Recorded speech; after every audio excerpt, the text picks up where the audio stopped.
Okay, guys, today we have an amazing guest, which very interesting bio that I read. Very interesting. Can you introduce to yourself to the audience, please? So I'm Leisa Peterson. I'm the founder of Wealth Clinic. I'm an abundance and money coach. Yes, thank you so much. And that's what here we talk about today, because because I want to be able to impact the American. Well, that's too big of like a whole thing, right? The educational system is really at a state really not. It doesn't teach financial or money, right? And I was when I was in education or the educational system, I was put in the special education, right? So I thought I was, stupid and stuff like that. And my other mission is to impact the law of attraction community to change the way that they think about things. So, how did you get into the financial world? I got my MBA in the early 90s, and that kicked it off. So I had not studied finance when I was an undergrad, but I decided to go back to school because I wanted to make a lot of money. And I thought that if I got an MBA, then I'd be able to be closer to the money. Okay, how can we like change the way that we think about money, right? Whether if we grew up without money, whether we think about money is evil, or I think have you I think if you're in finance, you heard about Robert Kiyosaki, right? Yeah. Oh, yeah. He was really profoundly helpful to me back in the 90s. After I finished my MBA, I got a hold of Rich Dad, Poor Dad, and that was really a pivotal thing for me. It actually helped me to become a millionaire by my mid 30s because of thinking about the methodology that he taught and putting things into the four buckets of whether or not you were working for someone else, or you were working for yourself, or you were self-employed and had passive income sources. And so it was a real big wake-up call, because he suggests that you kind of have money coming from all the different buckets if you can, have a company, have employees, be able to have passive income streams. And that's really what my husband and I have done over this past, 20 years. That's incredible. Like that's really. How can you? What make you tick into that place? Like what make you want to have lots of money? Like what's your thoughts on that? Because Well, we all have different reasons for why we want money. When I was young, I wanted money because I thought that it would make me feel more complete. I thought that it would make pain go away. If I thought it would serve as a protection, that if I had a lot of money, then I wouldn't have to face the kind of struggles that my parents had faced when I was growing up. And so I would not say that my motivation for making a lot of money was really coming from a good place. It was coming from a place of fear. And that is a very different experience when you're creating money to try and insulate and protect yourself than what I'm doing now, which is really creating money from a place of love. And how can I make the world a better place? How can I be of service? And if I make money, it's awesome. But if I don't make money, and there are many times where I choose not to make money because I can't do the work that I'm wanting to do and make the impact that I want to make in someone's life, like maybe they can't afford the things that I'm doing, I will make exceptions all the time, because it isn't about the money. It's about touching people's lives. what's every time I hear about that, it's like that's this core essence. Human beings are like have the need or drive to impact the world. What is your reason? Like, is it from like why you want to help people because you were in that situation yourself? Yeah, well, it started with me being in the situation of undergoing a great deal of trauma when I was growing up about money, and not being sure if we were going to lose our house or lose our car, or what my parents were fighting about that often had to do with money at the core. So originally I got into this work because I knew that I wasn't alone. I had worked in financial services for many years. I saw how people treated each other when it came to money. I was a mortgage banker for many years. I was a financial advisor. I had worked as an executive within a large bank in a metropolitan city in the United States. And all of those experiences, I was always blown away at how people would throw their relationships under the bus in order to get money. Not everyone, but I would notice it when it happened because I had a problem of doing the same thing myself. Like I just wasn't in alignment with who I was. So it wasn't until I started experiencing several tragedies in my life back 20 years ago that it really woke me up to the fact that I was trying to fill a hole with money. I was trying to find happiness through my experiences with money, and that was never going to bring me the happiness I sought. And I began to ask questions and try to figure out what was the meaning of my life. And when I went through that process over this, many year period, what I found was the meaning of my life is being able to bring together the things that I just happen to be really, really, really good at that have a lot to do with my intuitive and even almost like psychic abilities. When I can bring those skills in and help an individual who has gone through trauma and has gone through difficulty or is struggling with money, if I can bring those two skills together and help someone not be struggling with money anymore, that is, my purpose. That is the thing that brings me the greatest joy. It's like I get to show up fully expressed in this life as I am. And it just so happens that that's the place that I can help people the most. How come you're so comfortable of saying psychic? So many people aren't, because I know what a psychic is. That's why I'm like comfortable listening to it. But most often time people get scared of psychic, right? When they hear that. But I see your background. You have the seven chakra background in there. And what makes you so comfortable saying that, like just out of the open? So much work being done, and more.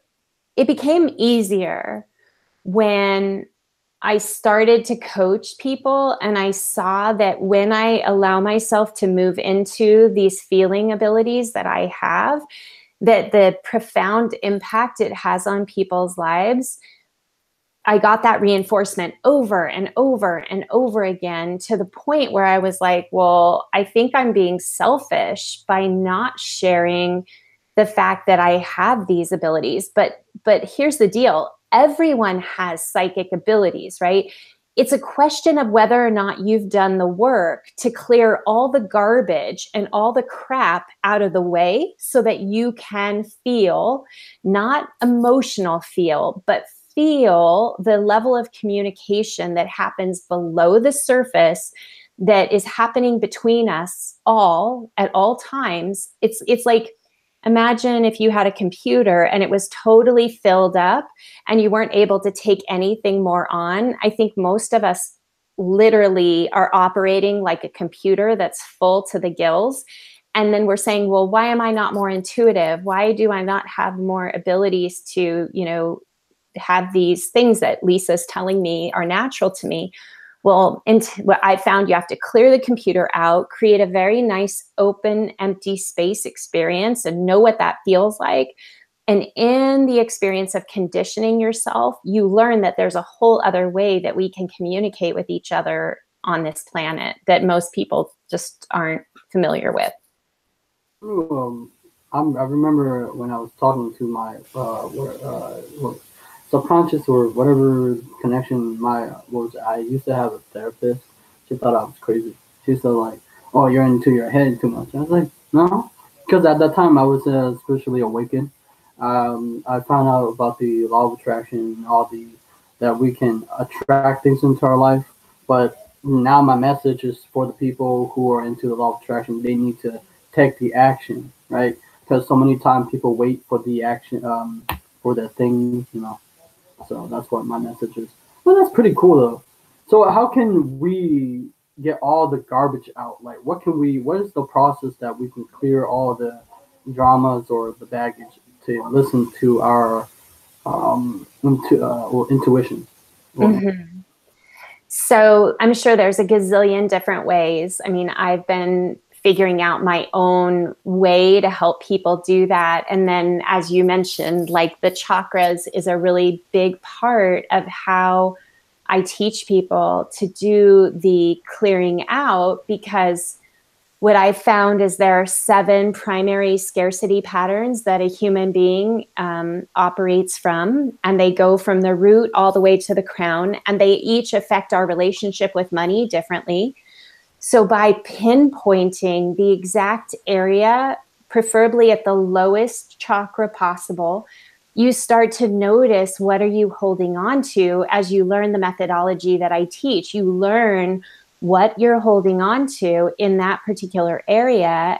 And through the isolation and the understanding and the self-realization and the forgiveness that you do for others, for yourself, you start to clear that area out so that it's free, clear, open space of allowing and being in flow with all of life. And you kind of work your way through all of them. The cool thing is that as you work your way up, and there's other ways. I mean, you can work your way top down, bottom up, like lots of stuff, but this is the most common. As you work your way up, it becomes easier and easier to clear out the baggage, because you start to develop a system of knowing when you're holding on to something that isn't serving you, it isn't helping you, it's causing problems with your money, it's causing problems in your relationship, and then you learn how to let it go. You can do it through visualization, you can do it through forgiveness practice, you can do it through storytelling, which is a really big part of what I do, is I teach people how to write their old money story so they can come to terms with it, and then start to write their new money story based on the life that they really want to be living. sounds like Bob Proctor did. Like he will be telling you. You know Bob Proctor, right? Mm-hmm. The stuff that he do. Well, for me, since you're in the finance world, um, one of because I research or I have lots of finance books. No, not the just the investment book. The what the story that I play in is because like the inflations and stuff like that and saving now it's like 0.01. And what do you have about that? Because the cost of living is high. So how do you what's my answer? I guess the story that I play out is because saving when you save, it's like if you put money in the bank or whatever, it has the inflation. What do you? How can we like shift the story? Because I'm affected by Robert Kiyosaki philosophy. So be more specific in like helping me. What's the question? It's how do you Well, invest, or how do you save, or what's... well, the story is in my head is like so oftentimes the reason why I don't save or most people don't save is because they're gonna what was it? It's because what's the point for me in my story is what's the point of saving if the inflation they're always printing money or whatever and that's what causes inflation and Yeah, so in my head so how can we make that shift because yeah, most of the time I look up to Grant Cardone the you know him right I mean yeah. the his work yeah Mhm. I have his work and they said you should not save but you should increase your income so which side should we He listen said you shouldn't save and you should just increase your income. Is that what he to? said? I'll just read it yeah Yeah. so so Okay. Yes, there's a lot of different things out there. And, I don't know if anyone's right or wrong. I can just speak to my own personal experience and what I've noticed. I would agree it's very difficult and can be demotivating to save money, to put it in the bank and not have it get a great return. Now, many people over the past 10 years have gotten, well, let's see, what would that be? Yeah, close to 10 years. They've gotten great returns on their investments, right? Up to 15% a year because the stock market was growing and they were investing quite strategically and they captured that. So kudos for them. Not everybody felt comfortable to invest because they also were scared of losing it and they don't want to, go invest everything in the stock market. What I have found for myself is that when it comes to discretionary savings, this is non-IRA savings, because that's a little different, right? You get some tax savings, and most people like to contribute to their 401k. But what I like to do is I like to have a project that I am saving towards. So if the project is, writing a book, and I know it's going to cost $15,000 to get that book where I want it to be with the help that I need, then saving the money for that particular product is a goal. Another, which, I don't do it that way because I don't have to. I mean, we have enough money where I can make that decision if I wanted to. But when it comes to real estate, which is a big part of our overall asset holdings, whenever I have a real estate project that I know I'm going to bring into reality, it takes hundreds of thousands of dollars, and it makes me very aggressive in my saving strategies and how am I going to pay for that real estate project. So all of a sudden, my money, I don't think of it like savings. I just look at it like, how am I going to pay for that goal to accomplish the goal and build long-term wealth? And how am I going to get the passive income as a result of creating that real estate project? And I'm focused on putting money in so that I can get the money out. Does that make sense? And there's great tax strategies around real estate and commercial real estate, which is something that we're involved in. So my point is I think that it can be very demotivating if you're not saving very much money. But if you can set a goal and you are totally behind that goal and you know how much money you need to achieve that goal, it becomes a lot easier to put your money in an account to save up for it. That's very beautiful. Thank you. Because Brian Tracy said you should also save up to like 6 months expense. Is that true? Or because I'm trying to figure out all my thoughts about what I have learned, but I never actually used it because I was like, because you would listen to, because there's advice where people would say, you should put in the 401k, but the mutual funds, whatever, would have huge fees, and then because what was it? One of the Tony Robbins books talked Yes, about. I read those. Oh, you read those? Yeah.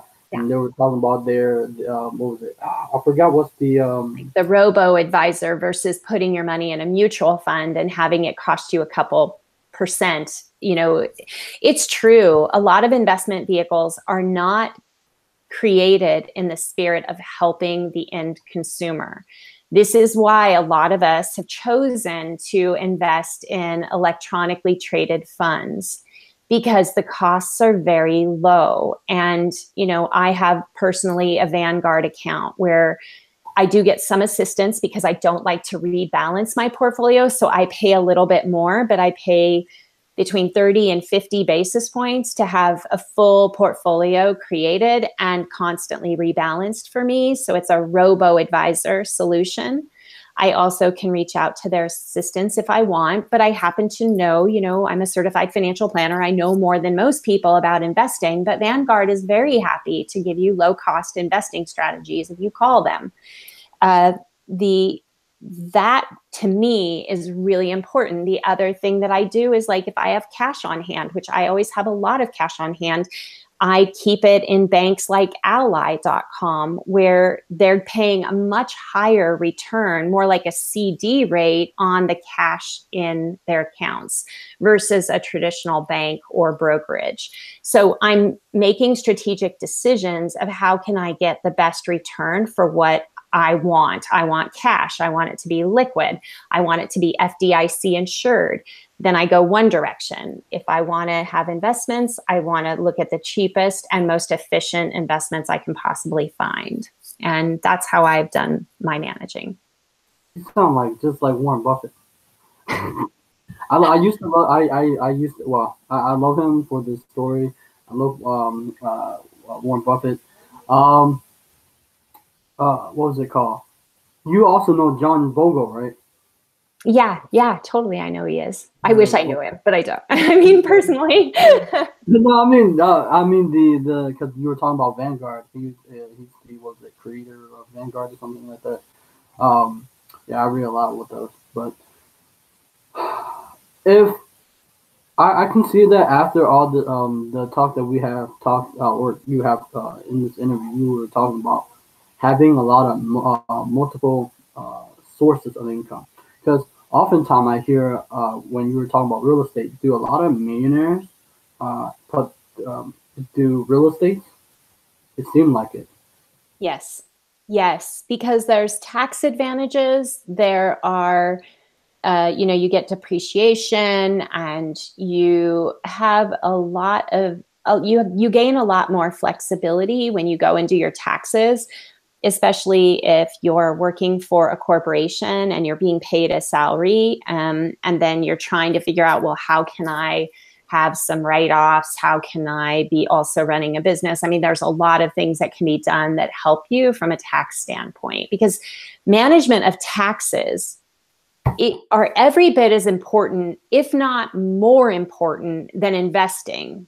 And I want to be really clear, like when you start to have money, your tax management strategy is incredibly important, because if you are not careful, you could be paying a lot more in taxes than you need to be paying. And if you're saving all that money, like I want to blow your mind and say, set a goal for yourself of not just, 5, 10, 15%. Set a goal of saving 50% of your income. Like, you might not know if you're ever going to get there, but set an awesome high goal. I want to save 50% of every dollar that comes in. And you are going to be in a radical position than if you were to say, I want to save 20% or even 25%. So first of all, save more. But then when you save more, you open up this whole door of needing to know what happens with your tax management strategies. And I think that's the thing that people don't pay enough attention to. You make a lot of great points. I was thinking about how come we wasn't even talked about, because I recently connected with my old friend, and I never I got I am a college dropout, but I like to read a lot. I think that most often time people don't like to read, so they never update their educational mindset. Because the books, it changed my life. It changed my thinking about how I view myself and how I view the world, right? And oftentimes I listen to her talking about we were shortchanged in the educational system without she's talking about taxes, and I wish we were taught about taxes. Like taxes is important, because I what was it, Robert Kiyosaki talking about how if you're an employee you like really high taxes, and you're talking about tax strategy. That's incredible, right? Yeah, it's a big deal. One of the reasons I pay so much attention to taxes is because I was a mortgage underwriter for 7, 8 years. And I worked with a lot of people who were buying multi-million-dollar homes, and I would have to pour through their taxes and see what strategies they were deploying and how little taxes they were paying in comparison to how much money they were running through their business or through their lives.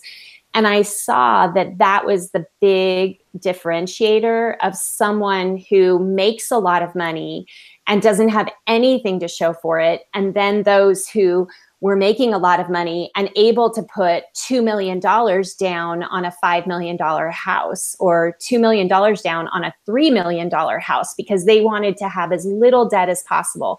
And all they wanted to do was work with me to figure out how quickly can I pay that debt down and off. So it was a really great training to be working with people with so much money and watching them in action of how they took care of their financial affairs. That's incredible to do. Um, what does and also you're an interviewer, because I see you have lots of people that I recognize. Where I forgot his name, but what make you want to interview people? Why do I like that? Yeah. So I really like asking. It's funny because when I was a kid, when I was like 5 and 6, I remember my parents got me a tape, like a cassette recorder.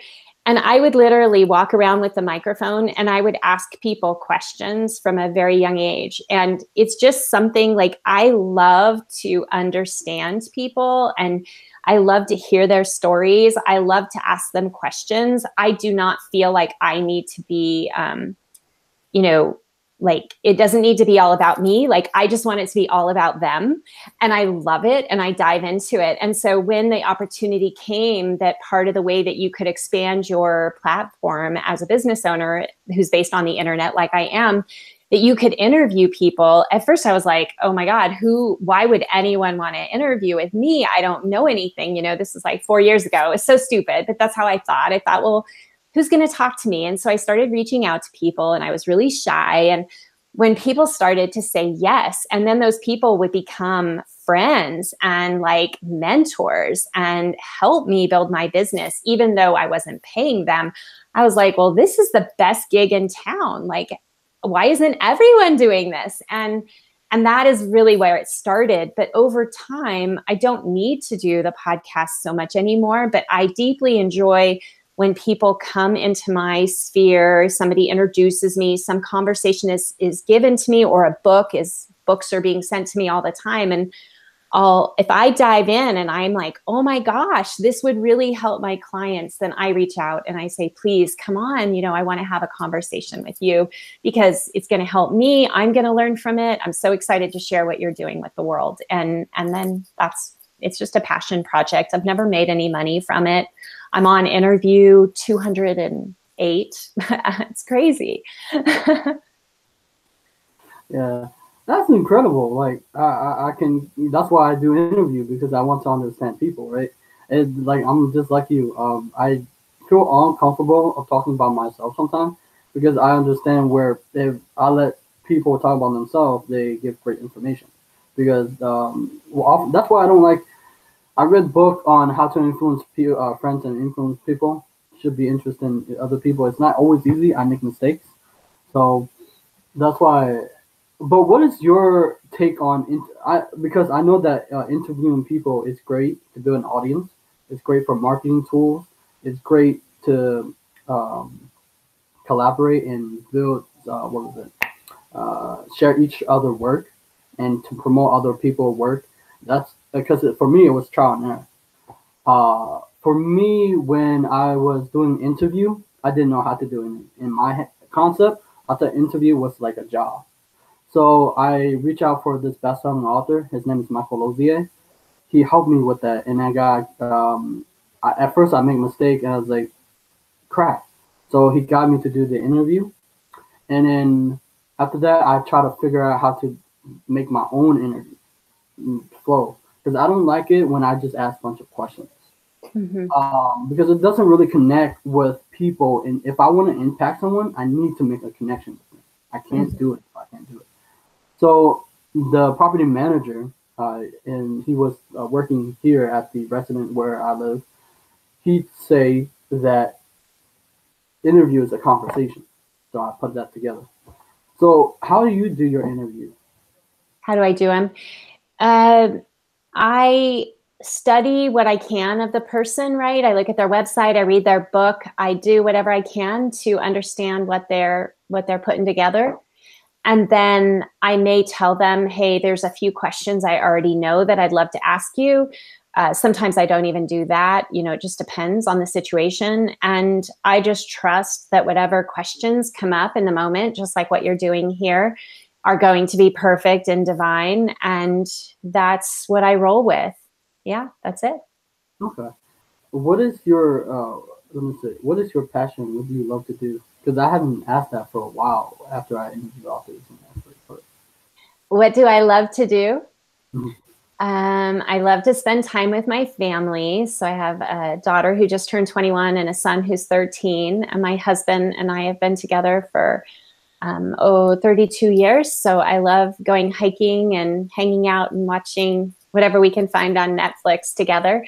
We do a lot of hiking here in Sedona. And then I do spend a lot of time taking care of my body. So I work out with a trainer, which happens today. And I go to the gym.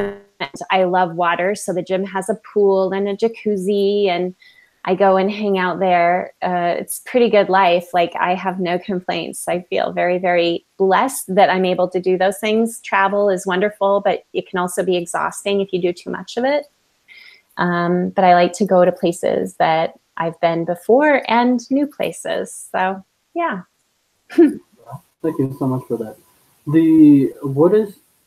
you have any fear and how you overcome Do I have any fear and how do I overcome it?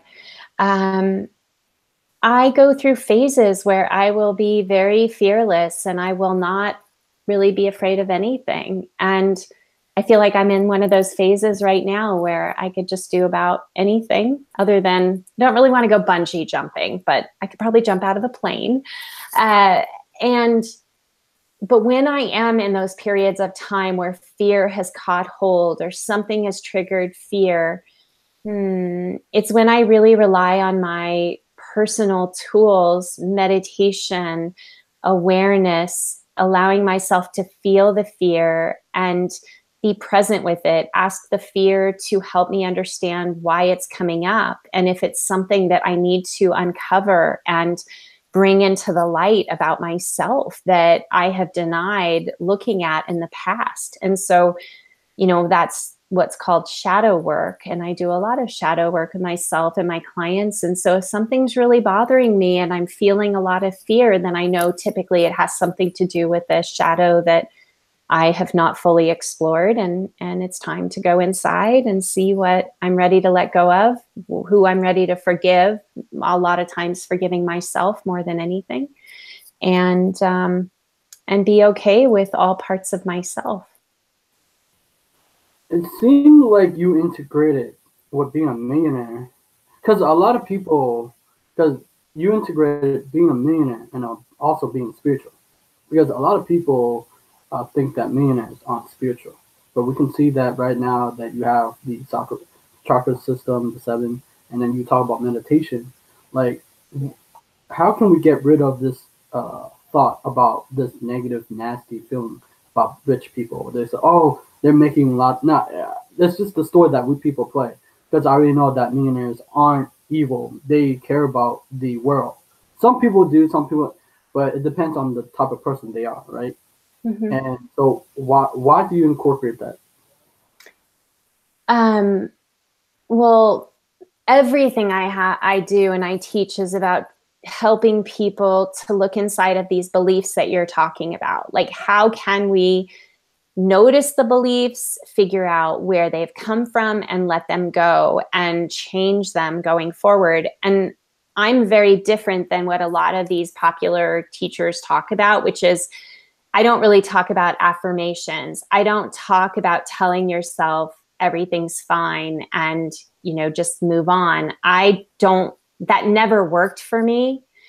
I have found that until you go to the root of the problem, which is getting to the understanding of what I call shadow work, the shadow behind why you have that belief, then the belief is going to come up over and over and over again, whether you like it or not. And so I teach people how to get to the root of the creation of the belief so that they can heal it and fully integrate it into their being, and then move into what do they do with that? Like, how does that translate into money? So I'm not sure if that answered your question. So help bring me back if not. Well, yeah, I mean, like, oftentimes people think that millionaires aren't spiritual, but Mm-hmm. we see that you're very spiritual. Mm-hmm. And Yeah. So I'll give you an example. If you have a belief that rich people are bad or greedy, for example, the only reason you are totally consumed by that is there is a part of you that actually believes that you are greedy.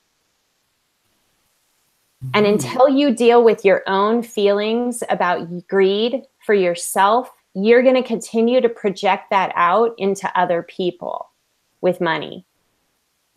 Now, it is easier said than done, as I explain this. In my book that I'm writing, I give some examples of how this works. But suffice it to say that your job isn't to project onto other people what you think they are. Your job is to take whatever's pissing you off about other people and direct it back to yourself to figure out, why do you have such a problem with this? What is it inside of you that is being denied and you don't like that part of yourself? Wow, that's so powerful. Can you go deep into shadow work? I really, because I hear it oftentimes, because I um, uh, talk about it, but it never dive deep. What is truly the essence of shadow work? The essence of shadow work is that there is a part of you that you are in denial of. You have not accepted it as part of who you are. Now, sometimes it's who you are in this lifetime. Sometimes it goes way beyond this lifetime, which is why I learned how to do past life regression and hypnosis, because sometimes the creation of these beliefs goes way beyond this life. And I don't have to totally understand why sometimes it's that way and sometimes it isn't, but I'm saying it because sometimes we'll go looking for the creation of the belief and we won't find it. But what's happening is, as long as we are thinking that a part of ourselves is bad, even if it's subconscious, it's never been in the mind, it's all in the heart. We believe that we are a bad person. So my story was, I grew up in a home where everybody was struggling with money and they spent it as fast as it came in. Well, as a child, I've always been great with money. So when money came in, I was all about stocking it away and hiding it and like hoarding it so that my family didn't know that I had it, but they did know that I had it because I was always making it. I was starting businesses when I was like 8, and I was always figuring out ways to get paid to make money. So they would come to me and they'd say, can I borrow some money? My dad or my mom or my brother. And I'd be like, absolutely not. Like, I don't have any money. I just lie. I'd be like, I don't have any money. And because I knew that they would be pissed. And so they kept asking. And after a while, they're like, you are selfish and greedy. And they would tell me this over and over again. And so after a while, I developed this very hidden shadow that I was a greedy person because of the way my family had treated me when I was growing up. And when that shadow came out and I realized that the reason that people that were really rich, even though I was a millionaire, I still felt like people who had a lot of money couldn't be trusted. I felt like there were some people that were greedy, and I would point fingers at them and say, oh, I don't want to work with them. I don't like what they're doing. They're greedy. Well, finally, truth came home to roost, and I got these teachings, and I realized that the only reason I was looking at them as greedy is because I hated that part of myself. Hated it. I didn't want anything to do with being considered greedy because I had this very old wound from my family that I was a bad person. And so when the shadow comes out, and you have to look at it, you can decide, do I just ignore it or am I going to heal it? Am I going to look at it and am I going to accept that actually, what if I was a greedy person? How bad is that? What does that mean about me? And you could see that there's a dark side and there's a light side to it, right? The dark side is you don't share, you don't give, you don't blah, blah, blah. You must be stingy. But on the bright side, I was able to become a millionaire by my mid-30s. I was able to take care of my family. My family has never had to, seriously like worry about money, whereas I came from a home where we did. But I needed to accept that me being careful with my money did not mean that I was greedy. Yes, there's opportunities where I could give more. And I love knowing that about myself. Like, there's always an opportunity to give more. And it's a lifelong work for me to look for opportunities to do that, like sponsoring a child, in Venezuela, for example, like looking for places where I can give freely. But I also can embrace and love the part of myself that wants to have more money and wants to take care of myself and my family. And so no longer is that a part of myself that I hate. I love that part of myself. And I'm willing to talk about it in interviews so that it can show you that there's a part of you that you are probably cut off from today. And the way you can find it is by looking at the people that drive you nuts. And they've got some kind of magical message hidden inside that you can find if you want. Yeah, I'm just like you. I just like in my video, I would create like I hate materialistic things because I grew up with a background where we live in welfare, and I remember the hardest time we ever had was we had no food. That was the hardest time. And growing up, it wasn't easy because we had a lot of hardship, and that's why I interview people where it's like there's both sides. I want to hear people what their thoughts about the work because I never knew success. I grew up being bullied. I hated my life. A lot of things happened. So that's why I wanted to solve problems for people because I didn't want to people go through that again. So my uncle would bash on me because I didn't have the car. I don't. That's why when I get into personal development, I try to go away, but it always brings me back, right? And I try to put. I don't want the. It's great to hear that people like cars and things, but it's not what I want to be pushing because people push me into things that I don't want to be pushing. I want it in my own time. When I'm ready, I'm ready. But my family would push me into things that I do not want to be in. Like if that's you, that's you. So my uncle would criticize me saying like all this.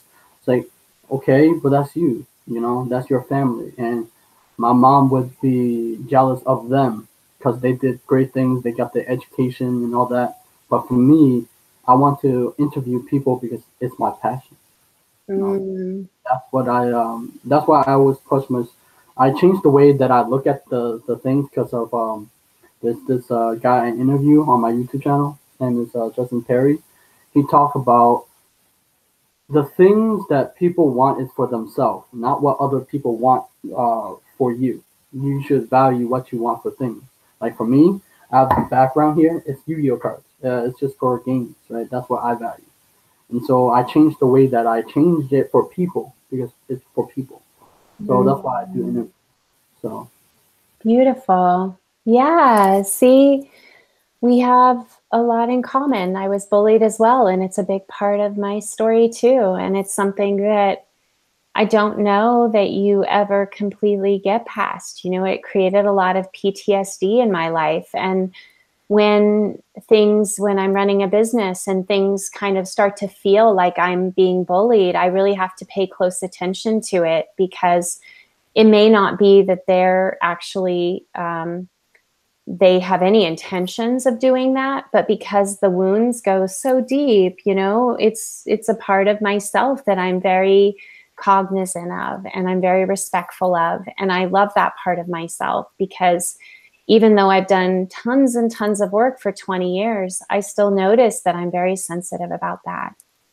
mm, I can tell you're a great listener. I can see that when you're like listening. I can see that because one of the book I love is called The Power of the Charm by Brian Tracy. He said you got to be interested when you lean forward. I do that. Sometimes because I tell my mind I want to because basically I developed the skills at when I start reading. I developed the skills just because I'm a very introverted person. I used to be shy when I was a kid, so I start I'm very loud and not. I say I'm an obnoxious, but I'm very loud and I like to shout stuff. And but I'm like between of introverted and extroverted because I like to be by myself, but I like to like have fun with people and whatever. So I started developing the skill to ask questions about people. It was very uncomfortable. Now I'm like, okay, I can like talk to strangers. People don't do that. Like how are your day and go deep into it. And you got to go because people don't observe how people. I remember this one woman. She was in the grocery store and then she bought like a food for a cat, and I was like, maybe she have a cat. And then I'll talk about that, and she started talking. So that's why I started trying to. There was a sale book talking about observe what people have their background, because it's if they have something in their background, it means a lot to them, and then try to relate. Mm, Yeah, beautiful. That's really cool. Yeah, you're very skillful at that. I think it's awesome. thank you. That's why I try to bring it into the interview. It was a way that we can connect, because I can't connect with people like just off the bat like that if we just throw a bunch of questions. I think that's better. Mm. Um, what does success look like to you? That's why I always ask that, because I don't know what it looks like. I mean, for people, they think like success is based upon what someone else has, right? But it's totally different. Every time I hear it, it's family, what they love to do, something else. So what's yours? Mm. I think it has a lot to do with what's going on for me in the present moment, you know, how I'm feeling, what's going on, is my family safe, you know, are they thriving, is there anything that I need to do to pay attention to them to help them on their journey. I am very in tune with the fact that I'm like a conduit and I get great enjoyment from being of service. And so success to me feels like, you know, when I'm connected deeply to my family, when I'm connected to Mother Nature, when I'm connected to my soul, and when I'm connected to those that are being drawn to the work that I'm offering, that's it. Like it's all about being in flow with all the things that are happening in my life, and being able to notice when things aren't in flow, and being able to be with that and then be of service even in that situation. So that's my idea of success. All the other stuff is just extra bonuses, like whether I, you know, fly business class or go stay at a nice hotel or get to travel where I want. Those are all icing on the cake. But the core foundation of success to me is, you know, who I'm being in this moment. And if that really mm, is what is like all that I could ever hope of being, like be it now, and everything else is awesome. Why do I get the sense of the presence of Eckhart Tolle in here? Every time his messages keep talking, everybody love Eckhart Tolle. Um, do you write your goals down, Do or I what, write? Do or do you have like a vision board, or Um, I have an exercise on my website called the Wealth Flower, and it's about like looking specifically into the various core, it's like the petals on a flower, you know, finance, family, relationships, environment, health. And so I set very broad based goals, which is how I want to be feeling. And what, you know, if there are goals, like I'm writing this book right now, and I've been writing this book for many years, and it's getting close to being finished. And so I'm like, sure, why not take a goal of saying, I want to have a New York Times bestseller? If I'm going to spend 4 years of my life working on figuring out how to story tell and to share my wisdom with the world, and be a carrier of this information, I will not feel satisfied until it's actually in a, you know, a format that anyone could pick it up. Like that's really, really important to me, that people could pick it up and they could do the work and they never even have to meet me. So the goal is, sure, I'd love to be a New York Times, like a real New York Times bestseller, you know, for many months. Like, why not? I think that that would be incredible, because that would mean that I'm actually able to touch more people's lives and more people get the message of the work. so that's what it's the New York Times. Because I'm trying, I interview a bestselling author in New York Times bestselling. I was like, what's the difference? And then I start looking. I was like, oh my god, like there's some things that I couldn't fathom. I was like, whoa. But if you're writing a book, I will gladly help you promote the book on interview if you were willing. So. Yeah, thank you. Yeah, I'm not sure how long it's going to take to get it all finished, but hopefully within a year it would be out and on the books, you know, book stands and all that good stuff. But, you know, even that, it's like, I think that we can create the seed of, because when somebody reaches the New York bestseller status, New York Times bestseller status, or the Wall Street Journal bestseller, it's safe to assume that they have reached collective consciousness. They have tapped into a thread of flow that's happening and wants to happen on the planet. And enough people are drawn to that message at that particular moment in time that it causes people to be drawn to it.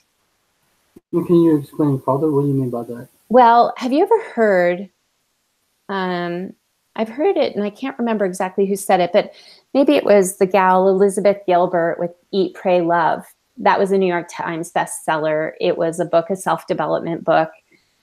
When she wrote the book, I think it was her, where she said, if I hadn't written that book, somebody else would have. The time was right, and the time was for me to write that book because consciousness was wanting that book at that time for its overall evolution of humanity. And there are many authors and even movie filmmakers who have said, if I didn't do it, someone else would have gotten that concept and done the same thing.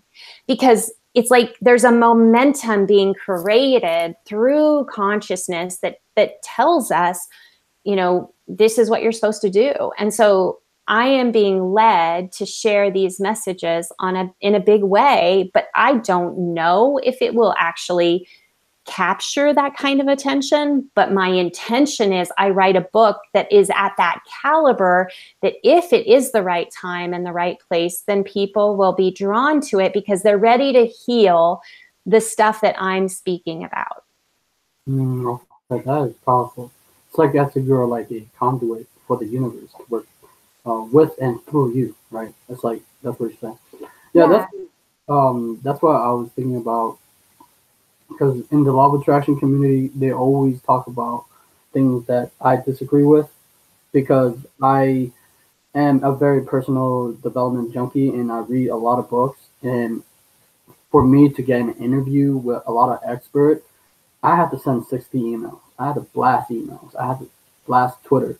And that's how I got them. That's how I closed the deal, because I learned through trial and error that all these deals that I'm making is developing my skills to be able to say, I can negotiate with you. So oftentimes I bring experts for law of attraction to break that pattern, because I want my true passion, I want to disrupt an industry. It's actually an industry and a niche. I know that it's a universal law, but it's still a niche. I wanted to disrupt it because I get tired. I know that when people say I saw people say that it's refreshing to hear something different. And so I'm just trying to disrupt it because it needs to be heard. Because I ask them, oftentimes we don't talk about the skill set that we need. Like I was going to ask you about the money skill set. It's a skill set, right? When you develop the money to the habit. So, I'm sorry, I'm realizing that I'm going to have to sign off in a few minutes. So I'm getting a little distracted. So was there a question there? Yeah. Money is a skill set, right? Oh, yeah. Yes. And to your point, I don't really teach about law of attraction because I think that it's too easy for it to go into the mind rather than the heart. And what I mean by that is that it's once your mind grabs onto something and says, oh, that's the way it is, you stop examining all that needs to happen in order for that state of consciousness to arise. And so I feel like the minute you start saying LOA, people go into their own impressions of it and you lose them. So as a teacher, I don't teach about it. It's not that I completely disagree, but I do have challenges when people, it is slippery slope where all of a sudden it's like, well, just, you're going to create it. You're going to make it happen. And you're not going to take like very powerful action to bring it into reality. And I did not make all that money, nor have I ever met anyone who just sat back and like tried to make themselves be what the money would be to attract it. And then it came to them. Like they took a lot of work to create their fortunes. Does that make sense? Yes, that's powerful. Thank you so much for that. And since you're gonna sign off, where can we find you? So yeah, the best way to find me is to come to wealthclinic.com, and on the front page of wealthclinic.com, there's a picture of me, and you could get this freebie, the Wealth Clinic, the Wealth Flower exercise. That's a great way. It will expose you to some of the work that I do. You'll get some follow-up communications that will give you some talks that I've done, similar to what we're talking about here. But if you just want to dive in, I also have a YouTube channel, a podcast. The sky's the limit. I have created way too much content. Like I don't mean to take over your life, but I could if you wanted.